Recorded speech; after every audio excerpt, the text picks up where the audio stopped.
Good morning, or good afternoon, Dr. Wolfgang Lutz.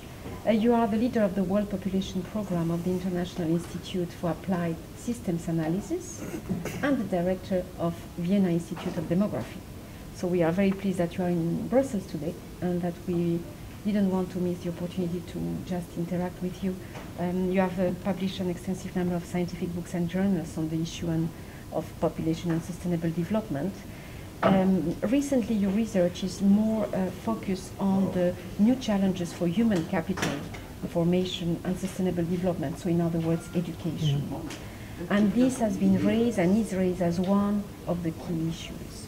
What, according to you, are the main challenges involved on that?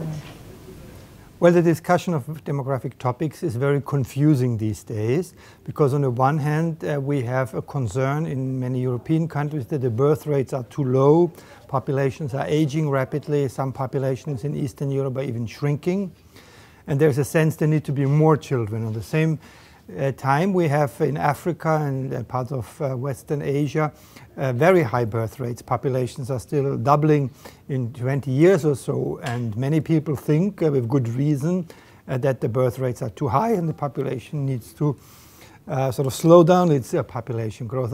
How can this be true at the same time? And my approach to this is that we really need to add what I call the quality dimension to the pure consideration of the numbers. In traditional demographers have looked at the population size, how it changed over time, and then the age and sex structure of the population, how many men and women of what ages. What I'm trying to introduce now is that we have education, the educational attainment of an individual man or woman, considered as a third demographic variable, a third dimension.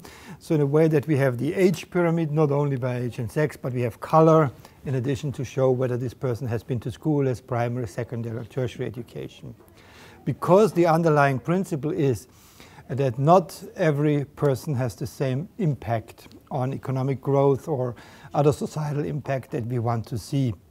So, for instance, in the context of population decline and population aging in Europe, it could well be that if there are fewer young people, but they are better educated, they have higher human capital, they will be more productive, this can compensate for their smaller cohort size. And similarly, in the developing world, it is very convincing evidence that particularly women with better education have fewer children. Already going to primary school only brings down fertility rates quite a bit, and to secondary even more. So here they will have a dual benefit once there is big investment in female education, much more than there's currently going on. This will, first of all, also bring down the fertility rate and slow the too rapid growth rate of the population, but also will bring better health for the woman herself, for her children, for her family, and be good for the economy because more educated women are more productive, more likely to take part in the labor force. What we have listened today as well is that it's not a very high level priority at the European level. Also, there are some differences in some countries, you know. First, the subject of population already, so very little kind of research or support from the public sector, and also on the one on the women education and empowerment. So what, since we are in Brussels and we are after all in one of the hearts of the European policy analysis and action, what would you suggest? Well, I think we do need a rather fundamental debate, including many stakeholders, parliamentarians, national development agencies and so on, about what are the development priorities.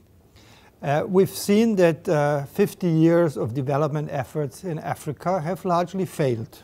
In many countries things are worse today than they were 50 years ago, in many indicators. And the question is, what went wrong? And I don't think there has a systematic and good analysis being carried out.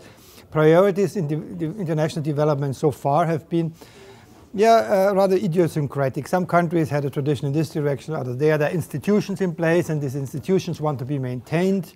They're afraid if the priority shifts, they will be abandoned. So there are so many vested interests, and I think what we need at this point is a a free and frank discussion about development priorities.